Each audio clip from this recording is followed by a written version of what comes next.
अस्सलामु अलैकुम। इस वीडियो में इंशाअल्लाह हम आपको बताएंगे कि हज़रत ज़ैद बिन ज़ैनुल आबिदीन की शहादत कैसे हुई और उसके बाद का वाक़या।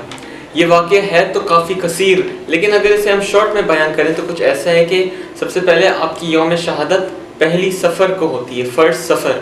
आपकी कुछ वाक़या ऐसा था कि आप हज़रत ज़ैद बिन ज़ैनुल आबिदीन मदीने में रहते थे और उस वक्त का जो बादशाह था, यानी दमिश्क का जो बादशाह था, वो उसका नाम था हशाम, और इराक़ का जो गवर्नर था उसका नाम था यूसुफ बिन उमर।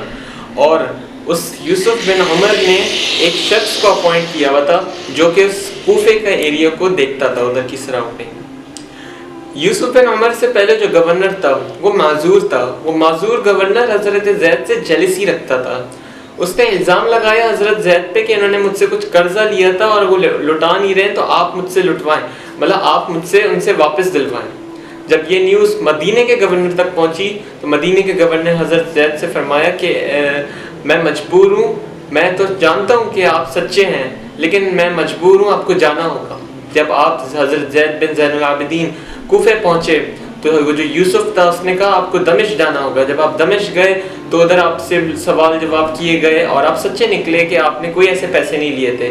हालांकि जो बादशाह था वो भी आपके ख़िलाफ़ था, लेकिन उसने फिर भी कहा कि चलें आप वापस चले जाएं। जब आप वापस कूफे आए तो वो जो यूसुफ था, यूसुफ ने भी उनसे सवाल जवाब किए और वो यही हुआ कि सच्चे थे हज़रत ज़ैद। उन्होंने कहा अगर आप यहाँ रुकना चाहते हैं यहाँ रुक जाएं, नहीं तो आप मदीने चले जाएं।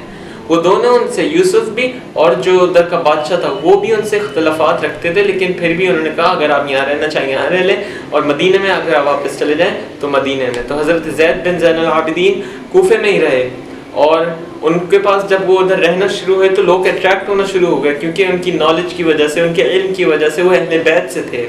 तो जब वो जो बादशाह था उसको पता चला तो उसने कहा इन्हें वापस मदीने भेज दिया जाए, क्योंकि ये तो हमारे जो लोग हैं उनको अट्रैक्ट कर रहा है। तो जब हज़रत ज़ैद वापस जाने लगे तो उधर के जो अहले कूफा थे वो आ गए कि आप किधर जा रहे हैं, आप तो हमें इन जालिम हुक्मरान से बचाएं। अच्छा, अब ये वही लोग थे जिन्होंने हज़रत इमाम हुसैन को ख़त भेजा और करबला बुलाया धोखे से, और फिर जब वक्त आया सपोर्ट का तो उन्होंने एक मतलब हेल्प नहीं की। ये उन्हीं की औलादें हैं जो हज़रत ज़ैद को कह रही हैं कि आप हमें इन जालिम बादशाहों से बचाएं। तो हज़रत ज़ैद का उधर कूफे में रहना, वापस जाना, इस चीज़ का हमें एग्जाम्पल देता है कि जो हज़रत अली शेर खुदा के जो बेटे होते हैं वो मतलब हक़ के रास्ते पे चलते हैं, क्योंकि वो जो उमैया हुकूमत थी वो हुजूर सल्लल्लाहु अलैहि वसल्लम की वैसे ही सुन्नत के खिलाफ कर रही थी। तो हज़रत ज़ैद ने फरमाया अब हम उनके साथ जंग करेंगे। जब हज़रत ज़ैद बिन ज़ैनुल आबिदीन ने सोच लिया कि अब जंग करनी है, वो मुहर्रम में सोच रहे थे और 10 मुहर्रम को हज़रत हुसैन रज़ी अल्लाह ताला अन्हु के साथ उन्होंने क्या किया, शहीद किया। और अब मुहर्रम में ही हज़रत ज़ैद बिन ज़ैनुल आबिदीन सोच रहे हैं कि अब हमें उनके ख़िलाफ़ लड़ना है। उन्होंने सोचा अब हम यकुम सफ़र को उन पर अटैक करेंगे। उस वक्त हज़रत इमाम आज़म इमाम अबू हनीफ़ा रज़ियल्लाहु ताला अन्हु जो थे वो बीमार थे, सख्त बीमार थे। तो वो जिहाद के लिए तो ना जा सके, लेकिन उन्हें 2 तरीके से बहुत मदद की, इल्मी और माली।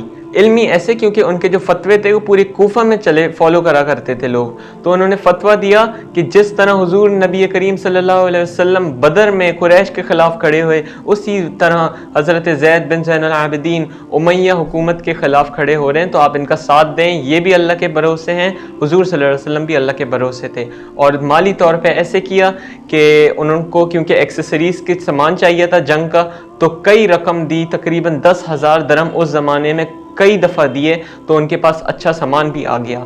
अच्छा, जब ये सब तैयारियां हो रही थी तो वहाँ पे उन हुक्मरान को पता चल गया कि अब ये इतने लोग जमा हो गए।